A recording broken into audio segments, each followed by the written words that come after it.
여러분 안녕하세요. 당신에게 위로가 되어줄 벌써 어른입니다.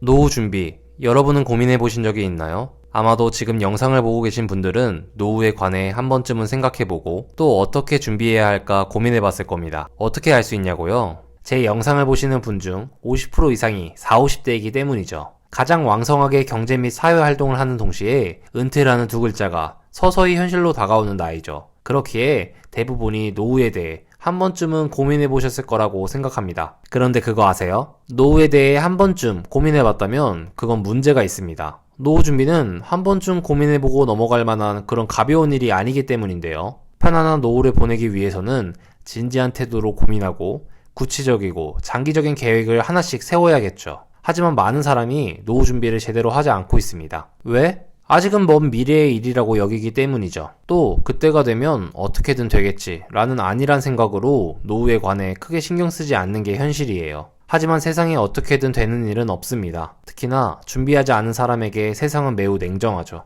그래서 오늘은 노후 준비에 관한 얘기를 여러분과 함께 나누려고 합니다. 아니 너가 뭘 안다고 노후에 관한 이야기를 하냐고 반감이 들 수도 있을 것 같습니다. 네, 맞아요.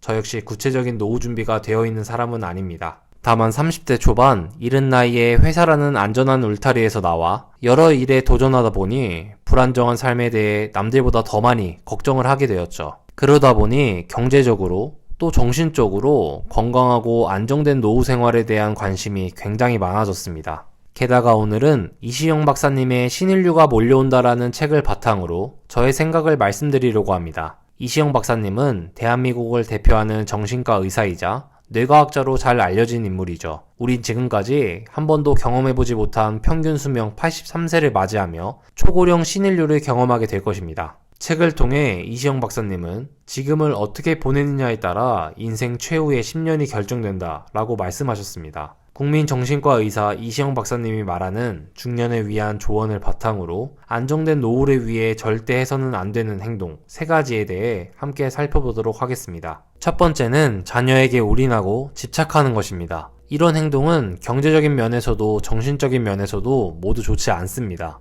먼저 경제적으로 자식에게 올인한다면 안정된 노후 준비가 어렵습니다. 왜일까요? 여러분은 우리나라에서 자녀 교육비로 사용되는 돈이 어느 정도라고 생각하세요? OECD 국가 중 우리나라의 평균 자녀 교육비는 소득의 약 15%를 사용하고 있습니다. 15%라 생각보다 적어 보인다고요? OECD 국가 중 선진국이라 불리는 나라들의 평균 자녀 교육비는 약 3% 내외라고 하니 15%는 결코 낮은 금액은 아닙니다. 물론 선진국들의 평균 임금 자체가 높아 3%라고 해도 절대 금액은 높은 편이겠죠. 하지만 임금의 차이를 고려해도 우리나라의 자녀 교육비가 약 3배 이상 높다고 합니다. 교육비가 높아질수록 정말로 우리 아이에게 좋은 교육을 제공하고 있는지 또 그것이 진정 누굴 위한 일인지는 진지하게 고민해봐야 할 문제라고 생각합니다. 게다가 자녀에게 들어가는 돈이 어디 교육비 뿐일까요? 절대 아니죠. 교육비만큼이나 아니 오히려 더 큰 금액이 들어갈 수 있는 이벤트가 있습니다. 바로 자녀의 결혼이죠. 유독 우리나라에서 강한 집안 대 집안의 결합이라는 결혼 문화와 남들의 시선을 신경 쓰는 허례허식 문화가 합쳐져 결혼하는 자녀에게 과도한 지원을 하는 게 아닐까 생각합니다. 결혼하는 자녀를 위해 부모로서 해줄 수 있는 일은 경제적 지원 이외에도 값진 것들이 많을 겁니다. 더욱이 부모에게 도움을 받는 것이 당연하다고 생각하는 자녀들에게도 꼭 이 말을 하고 싶어요. 세상 모든 것에는 대가가 따른다는 것을 말이죠. 자이든 타이든 간에 우리나라는 자녀에게 들어가는 돈이 지나치게 많은 게 사실입니다. 물론 사랑하는 자녀를 위해 해주려는 마음이 문제는 아닐 겁니다. 다만 자신의 능력을 벗어난 도움은 결국 자기 자신은 물론 자식의 삶 역시 힘들게 만들 수 있음을 명심해야 합니다. 다음으로 정신적으로 자녀에게 집착하면 건강한 노후를 보내기 쉽지 않습니다. 저는 세상 모든 것에 적용할 수 있는 진리가 있다면 그건 아마도 중용일 거라고 생각하는데요. 중용. 사전적 의미로 지나치거나 모자라지 아니하고 한쪽으로 치우치도 아니한 상태라고 말할 수 있죠. 부모로서 자식을 사랑하는 것은 당연한 일일 겁니다. 하지만 그것이 지나치면 반드시 문제가 발생할 수 있어요. 인간관계를 건강하게 유지하려면 상대를 배려하는 마음과 과한 집착을 버려야 합니다. 이건 누구나 알고 있는 사실이죠. 그런데 많은 부모가 자식을 자식으로만 보기에 이 당연한 사실을 잊어버리는 건 아닐까 생각합니다. 성인이 된 자녀는 자식이기 이전에 한 명의 인간입니다. 한 명의 인격체로서 동등하게 대우해줄 수 있을 때 건강한 관계를 유지할 수 있습니다. 두 번째는 회사에 자신의 모든 것을 바치지 말자입니다. 회사라는 울타리는 분명 안정적인 것이 사실이죠. 나의 많은 시간을 가져가지만 그 대가로 받은 급여는 우리 가족이 안정된 생활을 지낼 수 있게 만들어줍니다. 또 일을 함으로써 나라는 사람의 정체성을 갖게 해주죠. 이렇게 생각하면 회사란 존재는 삶에 중요한 역할을 해주고 있습니다. 하지만 뭐든 지나치면 문제가 발생하겠죠. 어느 세대건 지나치게 회사에 몰두하는 사람이 있습니다. 특히 40대 이상의 세대에서는 그 비율이 높은 것 같아요. 그렇게 회사에 자신의 모든 걸 바치면 은퇴 후 나라는 정체성을 잃어버릴 수 있습니다. 어떤 식으로 정체성을 잃게 될까요? 먼저 관계의 정체성이 약해지죠. 젊은 시절을 회사에서만 집착하다 보면 가족이나 친구의 관계가 상대적으로 약해질 수밖에 없습니다. 물론 회사에서 만난 사람들과의 관계도 중요하죠. 하지만 가족이나 가까운 친구의 관계는 평생을 이어가야 할 관계입니다. 무엇이 더 가치가 있는지는 말할 필요도 없다고 생각해요.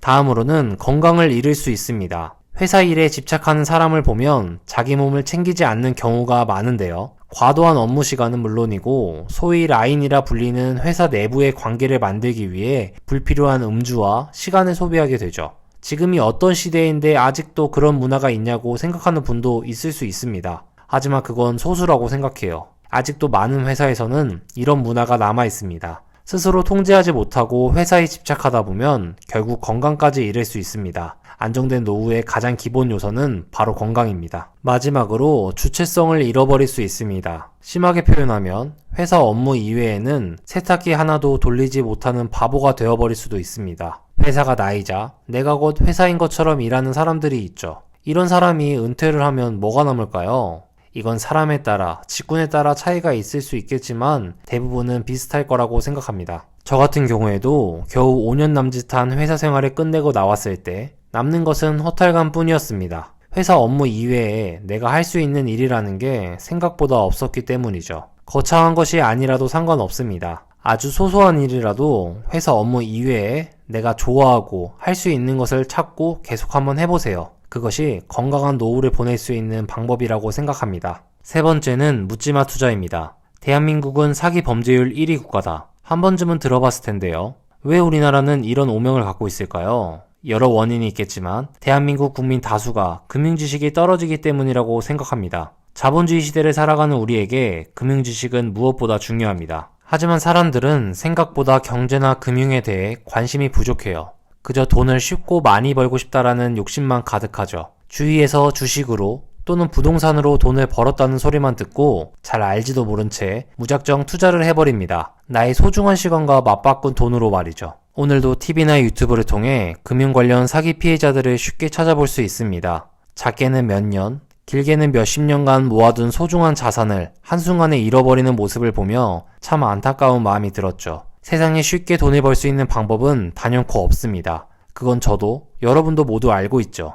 나에게만 특별히 찾아오는 기회란 없어요. 기회는 올바른 방향으로 계속 노력하는 사람에게만 주어지는 것이란 걸 명심해야 합니다. 지금까지 건강하고 안정된 노후를 보내기 위해서 절대로 하지 말아야 할 3가지에 대해 이야기 나눠봤는데요. 다시 한번 정리해볼까요? 자녀에게 올인하거나 집착하지 말기, 회사에 자신의 모든 것을 바치지 말기, 마지막으로 묻지마 투자는 절대로 하지 말기 였습니다. 결국 행복한 노후를 보내기 위한 핵심은 관계, 경제력, 건강 이 3가지 단어라고 생각해요. 어떻게든 되겠지라는 안일한 생각만 버리고 나의 노후에 대해 진지하게 고민하는 시간을 가질 수만 있다면 분명 행복한 노후를 맞이할 수 있을 거라 확신합니다. 그리고 여기까지 영상을 봐주신 여러분은 분명 자신의 노후를 진지하게 고민할 수 있는 사람이라고 생각합니다. 다음 시간에도 여러분에게 위로와 공감이 될 수 있는 이야기를 갖고 찾아오도록 하겠습니다. 지금까지 긴 이야기 들어주셔서 감사합니다. 내용이 좋았다면 구독과 좋아요 부탁드립니다. 오늘도 즐거운 하루 보내세요. 감사합니다. I know you told your friend you're not okay, and tell me what's wrong and why you never say